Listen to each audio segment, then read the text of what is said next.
Dans le contexte sanitaire actuel, nous avons un afflux de patients nécessitant notamment des prises en charge de plus en plus aiguës. Et donc, on va changer un petit peu le profil des services, on va diminuer l'accueil des patients, on va dire, conventionnels, non aigus, pour pouvoir transformer des lits en secteur de réanimation.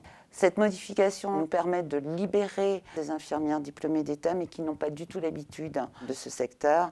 Et donc, on va les préparer à pouvoir s'immerger dans des secteurs, on va dire, de haute technicité et à pouvoir aider à la prise en charge de patients de plus en plus nombreux. Pendant la deuxième vague, on a eu l'opportunité d'aller en réanimation pour les infirmiers comme moi dans des services de médecine générale. Je passe au franchi le pas et puis cette vague-ci, j'étais volontaire et curieux d'apprendre.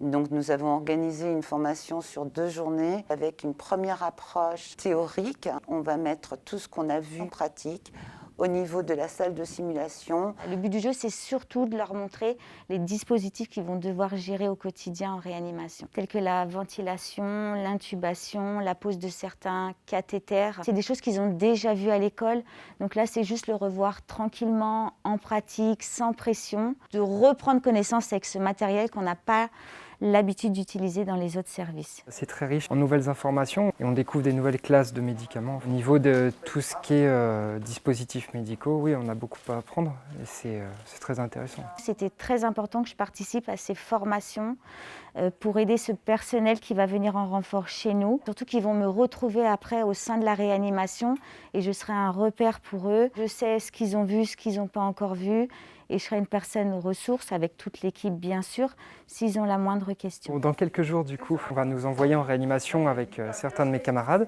On n'est pas livré à nous-mêmes, c'est rassurant parce que c'est quand même un monde à part par rapport à des services classiques. Je suis plus serein.